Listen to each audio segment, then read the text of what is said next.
Hi, my name is Alexandra Chomiak, and I will be presenting information today about comparing and contrasting Vygotsky's and Bruner's learning theories in psychology and linguistics. So, first off, who was Lev Vygotsky? Here's some background information on it.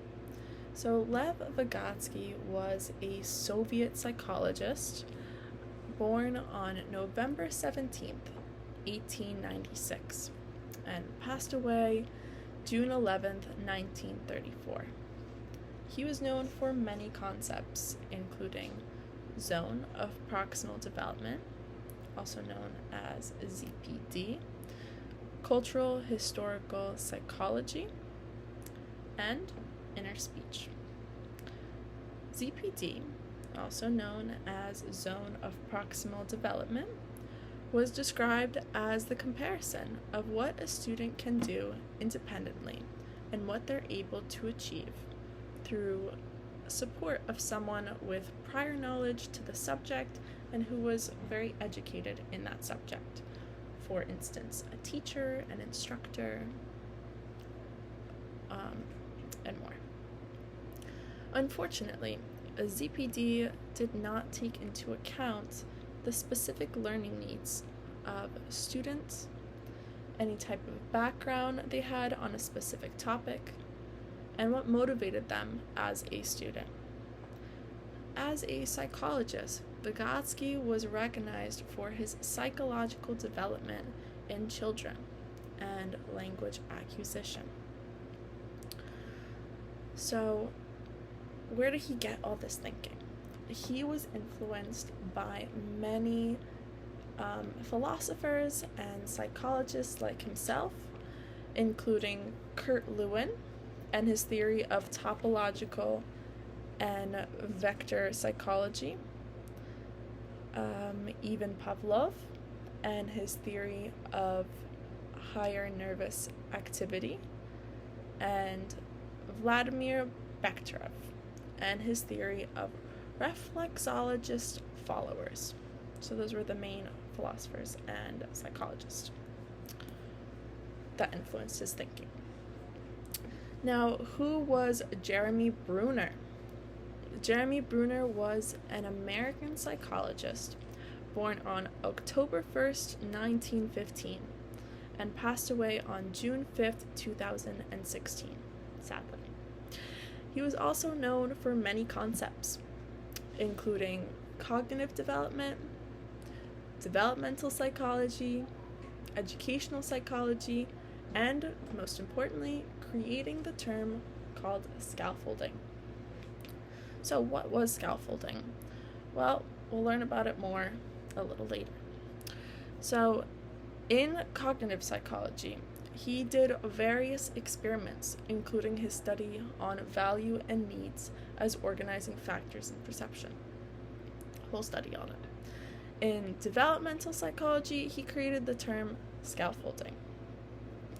He stated that these tasks, specific tasks in scaffolding, would represent three types of learning styles in students, which would be enactive representation, which was action-based, iconic representation, which was image-based, and symbolic representation, which was language-based.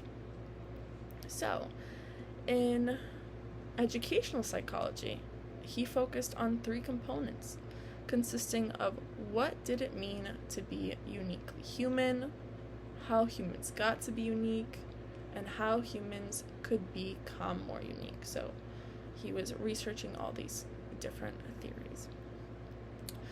So where did he get this style of thinking? He was also influenced by many other philosophers and psychologists, including Noam Chomsky, Ludwig Wittgenstein, John L. Austin, John Searle, and most importantly, Lev Vygotsky, which was someone who we just previously talked about.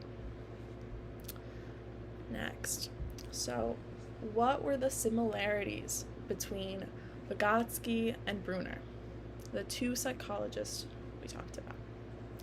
These two psychologists had very similar viewpoints. They both noted that there needed to be a social component in order to mentally grow as an individual. They recognized that instructors should be present in individuals' learning processes, and that children should understand information from past experiences. The term that connected their thinking processes together was scaffolding, that was talked about with Brunner. This was a way to describe scaffolding. Scaffolding, quote unquote, refers to the steps taken to reduce the degrees of freedom in carrying out some task so that the child can concentrate on the difficult skill she is in the process of acquiring. And this is from Brunner's book in 1978, page 19. So, in other words, this could be translated or explained as a tool to learning, where it could be broken down into parts and providing some tools to help understand each part with the help of other individuals. So, talking about more similarities, let's see. Brunner's concept of scaffolding was very similar to Vygotsky's concept of zone of proximal development. Nowadays, these terms are even used to mean the same thing. The purpose of scaffolding was for the student or child to attain their goal that they had. The purpose of zone of proximal development, also known as ZPD, was for students to engage in social interactions with teachers, instructors, and professionals who had advanced knowledge and experience on these particular subjects. By interacting with these type of individuals, no matter a student's ability or disability, their level of learning would increase. So there were also many, many differences between Vygotsky and Brunner.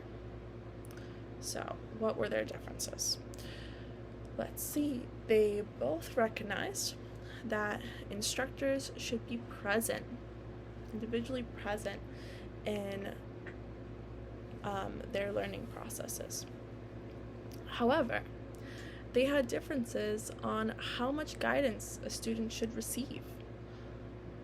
So there were a variety of differences between the two psychologists.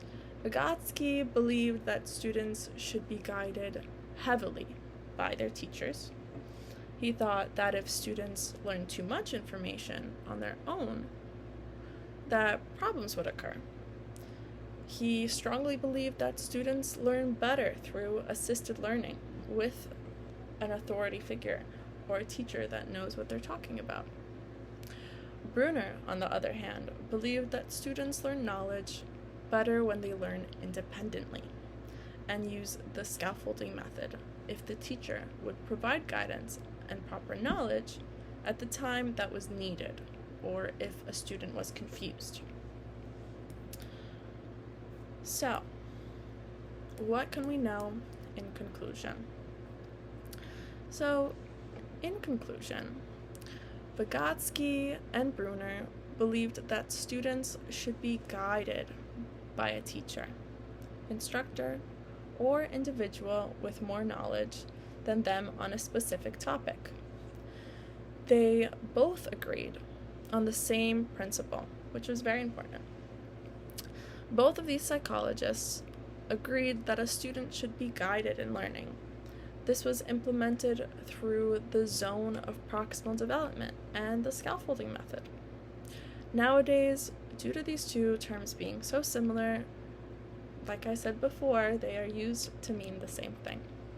However, they had their opposing views on how a student should be guided by someone more knowledgeable. Vygotsky believed that they should be guided a majority of the time, while Brunner believed that they should be only guided when it was needed and when something was not understood, or at times that it was very necessary. So yeah, that is the comparing and contrasting of Vygotsky's and Bruner's learning theories on ZPD and scaffolding. Thank you.